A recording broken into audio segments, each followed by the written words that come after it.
Hello friends, welcome to આપનું રસોડું. આજે અમે તમારા માટે ઘરે અથાણાંનો મસાલો બનાવી અને અથાણું કઈ રીતે બનાવવું તેની સરળ રીત લઈને આવ્યા છીએ. એકદમ લાલ ચટાક અને ટેસ્ટી અથાણું બનાવવાની એકદમ સરળ રીત અમે બતાવેલી છે. તો તેના માટે સૌપ્રથમ અહીંયા અમે આ રીતની રાજાપુરી કેરી લીધી છે. આ 500 ગ્રામ કેરી છે. આજે આપણે 500 ગ્રામ કેરીના માપથી અથાણું બનાવીશું. એટલે 1 કિલો કરતાં થોડું વધારે અથાણું તૈયાર થશે. આ રીતની એકદમ તાજી અને કડક કેરી લેવાની છે. સૌપ્રથમ કેરીને આપણે ધોઈ લઈશું. ત્યારબાદ તેને ચોખ્ખા કપડાથી લૂછી લઈશું. આ રીતે ટીપકીવાળી કડક અને તાજી કેરી લેવાની છે. પહેલેથી લાવેલી કેરીનો ઉપયોગ નથી કરવાનો. જ્યારે અથાણું બનાવવાનું હોય ત્યારે જ કેરી લાવવાની. હવે આપણે આ કેરીને છોલી લઈશું. ગળ્યા અથાણાની અંદર કેરી છોલીને તમે એડ કરશો તો તે એકદમ સોફ્ટ તૈયાર થશે. પણ ઘણા લોકો છોલ્યા વગર જ અથાણું બનાવતા હોય છે, તો એ ચીરિયા ચવડ થઈ જતા હોય છે. પણ આ રીતે છોલી અને તમે ચીરિયા તૈયાર કરશો તો એકદમ મોઢામાં મૂકો ને ઓગળી જાય એવા ચીરિયા તૈયાર થશે. કેરીને સરસ રીતે છોલી લીધા પછી તેના આપણે ટુકડા કરીશું.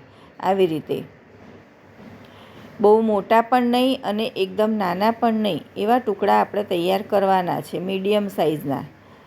જો તમને વધારે મોટા ટુકડા ગમતા હોય તો તમે મોટા પણ કરી શકો છો, પણ આટલા સાઇઝના ટુકડા કરશો તો એ વધારે મોટા પણ નહીં થાય અને નાના પણ નહીં રહે. આ રીતે તેના ટુકડા કરી લેવાના છે. હવે આપણે આને મીઠા અને હળદરમાં મિક્સ કરીશું. તો તેના માટે 1 ચમચી હળદર એડ કરીશું. ત્યારબાદ મીઠું એડ કરીશું.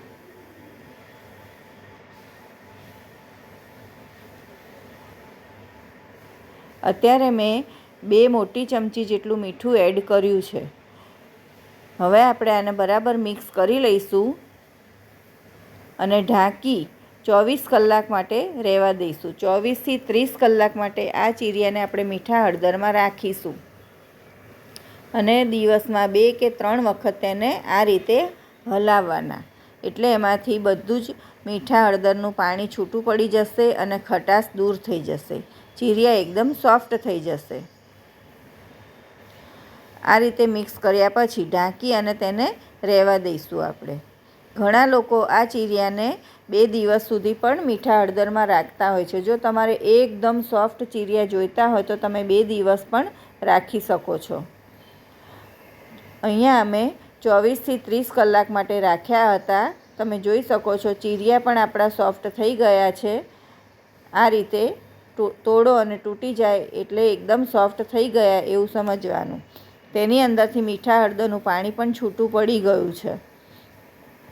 તો હવે આપણે આ રીતનું એક કાણાવાળું વાસણ લઈ ચીરિયાને તેમાં કાઢી લઈશું અને મીઠા હળદરનું પાણી બીજા વાસણમાં લઈ લઈશું. ચીરિયાને આપણે 15થી 20 મિનિટ આ રીતે કાણાવાળા વાસણમાં રહેવા દઈશું, એટલે બધું જ પાણી તેમાંથી નીકળી જાય. આ ચીરિયા એમને મીઠા હળદરવાળા ખાવાની પણ ખૂબ જ મજા આવતી હોય છે. જો તમારે ખાટું અથાણું બનાવવું હોય તો પણ આ જ રીતે તમારે ચીરિયાને મીઠા હળદરમાં રાખવાના. ચીરિયા સરસ કોરા થઈ જવા દેવાના, પાણી બધું નીતરી જવા દેવાનું. પછી આપણે તેને એક કોટનના કપડામાં કોરા કરવા માટે મૂકીશું. આ રીતે કોટનનું કપડું લઈ લઈશું અને તેને કોટનના કપડામાં સૂકવી દઈશું.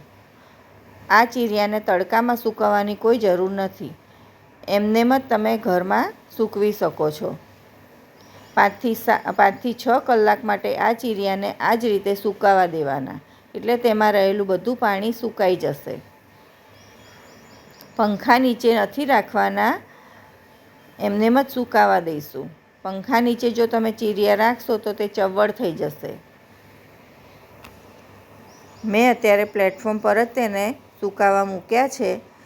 5થી 6 કલાક માટે આ ચીરિયાને આપણે આ જ રીતે સુકાવા દઈશું. ત્યાં સુધીમાં આપણે અથાણાનો મસાલો તૈયાર કરીશું. આ પાણી જે આપણે નીકળ્યું છે તે પાણીનો ઉપયોગ તમે દાળ શાકમાં અથવા તો તાંબા પિત્તળના વાસણ ઘસવામાં અથવા તો ચણા મેથીના અથાણામાં પણ ઉપયોગ કરી શકો છો. હવે અથાણાનો મસાલો બનાવવા માટે અહીંયા મેં 50 ગ્રામ રાઈના કુરિયા લીધા છે. તેનાથી અડધા 25 ગ્રામ મેથીના કુરિયા અને 25 ગ્રામ ધાણાના કુરિયા લીધા છે. જેટલા રાઈના કુરિયા લીધા છે એટલું જ અહીંયા મેં કાશ્મીરી લાલ મરચું લીધું છે. આ બધી જ વસ્તુ કરિયાણાની દુકાનમાં તમને એકદમ સરળતાથી મળી જશે. અહીંયા મેં કાશ્મીરી મરચું લીધું છે, પણ જો તમને તીખો મસાલો ગમે તો તમે બંને મરચું મિક્સ પણ લઈ શકો છો. 1 ચમચી હળદર અને 1.5 ચમચી મીઠું લીધું છે. હવે આપણે આ કુરિયાને ધીમા તાપે થોડા થોડા શેકી લઈશું. 3 કુરિયા અલગ અલગ શેકવાના છે. પહેલાં અહીંયા અમે રાઈના કુરિયા શેક્યા છે. ગેસ આપણે એકદમ ધીમો રાખવાનો છે. આની અંદરથી ખાલી મોઇશ્ચર દૂર થાય એટલા જ આપણે શેકવાના છે. એટલે 5થી 7 જ મિનિટમાં કુરિયા શેકાઈ જશે સરસ રીતે. ધીમા ગેસે જ આપણે આને શેકવાના છે. તેને એક પ્લેટમાં લઈ લઈશું અને એ જ રીતે મેથીના કુરિયાને પણ શેકી લઈશું ધીમા ગેસે. કુરિયા શેકાશે એટલે તેની સરસ સુગંધ આવશે ઘરમાં. બહારનો જે અથાણાનો મસાલો માર્કેટમાં મળે છે એ ઘણો મોંઘો મળતો હોય છે ફ્રેન્ડ્સ, પણ જો તમે આ રીતે ઘરે તૈયાર કરશો તો ઓછા ખર્ચે અને એકદમ ચોખ્ખો તૈયાર થશે. ઘણી જગ્યાએ અથાણાનો મસાલો તૈયાર નથી મળતો હોતો, તો આ રીતે તમે ઘરે મસાલો બનાવીને પણ અથાણું બનાવી શકો છો. એ જ રીતે ધાણાના કુરિયાને પણ આપણે શેકી લઈશું.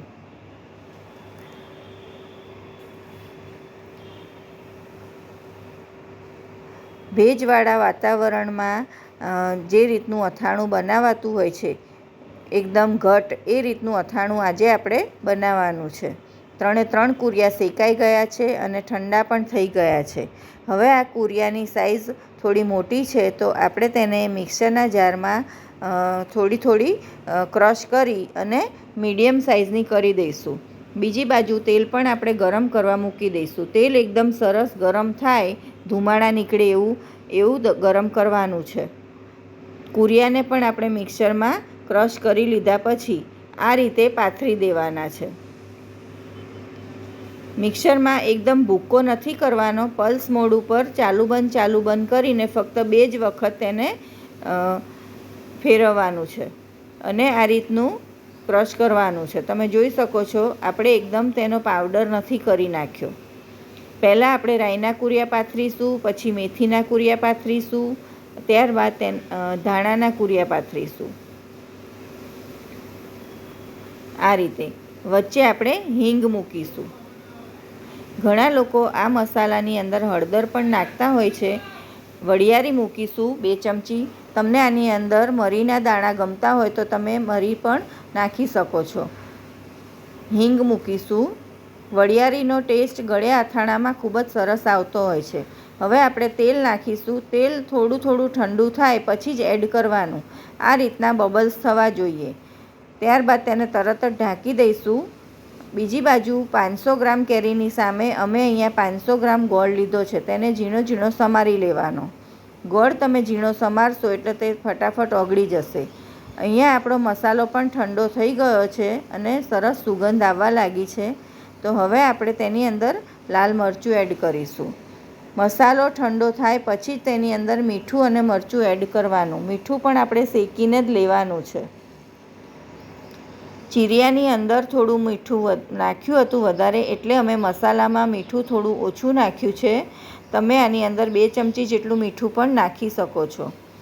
કાશ્મીરી મરચું એડ કરીશું અને મિક્સ કરી લઈશું. અમે અત્યારે આમાં હળદરનો ઉપયોગ નથી કર્યો, કેમ કે આપણે ચીરિયા હળદર મીઠાવાળા પાણીમાં જ બોળ્યા હતા એટલા માટે. બધું મિક્સ કરી દેવાનું. આ મસાલો સ્ટોર કરી અને તમે આખા વર્ષ માટે ફ્રીજમાં રાખી શકો છો. આ બિલકુલ બગડતો નથી. સરસ મસાલો આપણો મિક્સ થઈ ગયો છે, તમે જોઈ શકો છો. તો હવે આપણે તેમાંથી અથાણું બનાવીશું. ગોળ પણ સમારી લીધો છે આપણે ઝીણો ઝીણો. તેની અંદર ચીરિયા મિક્સ કરીશું અને 500 ગ્રામ કેરીની સામે 500 ગ્રામ ગોળ અને 100 ગ્રામથી થોડો વધારે એટલે કે 125 ગ્રામ જેટલો અથાણાનો મસાલો આપણે લેવાનો છે. જો તમને વધારે મસાલો ગમતો હોય તો તમે 150 ગ્રામ જેટલો મસાલો પણ લઈ શકો છો.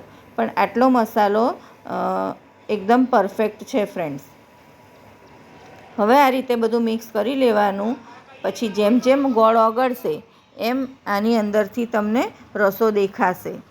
દિવસમાં 3 થી 4 વખત એને હલાવવાનું અને 2 કે 3 દિવસમાં ગોળ સરસ રીતે ઓગળી જશે અને તમારું અથાણું એકદમ પરફેક્ટ બની જશે. તમે જુઓ થોડો થોડો ગોળ ઓગળવા લાગ્યો છે અને રસો પણ થવા લાગ્યો છે.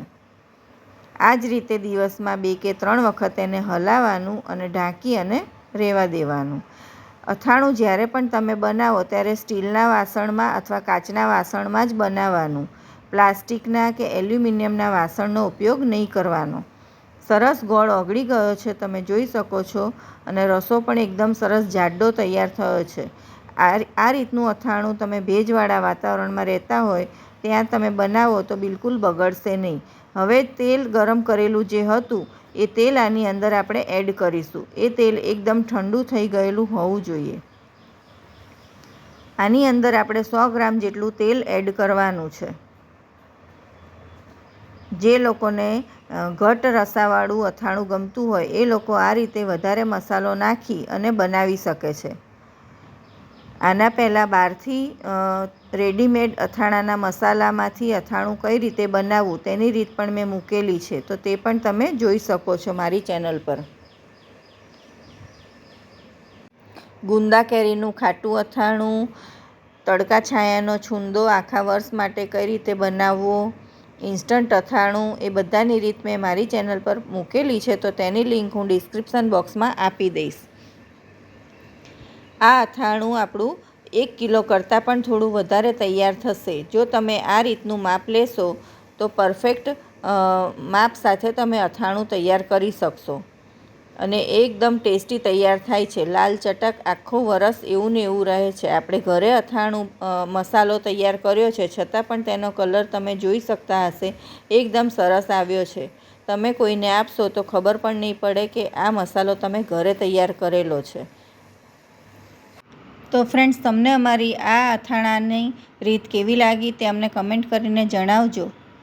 અને જો તમે ક્યારેય ઘરે મસાલો તૈયાર કરીને અથાણું ના બનાવ્યું હોય તો એકવાર ચોક્કસથી ટ્રાય કરજો. તમારું અથાણું પણ પરફેક્ટ જ બનશે. ફરી મળીશું બીજી આવી નવી હેલ્ધી અને ટેસ્ટી રેસીપી સાથે. બાય.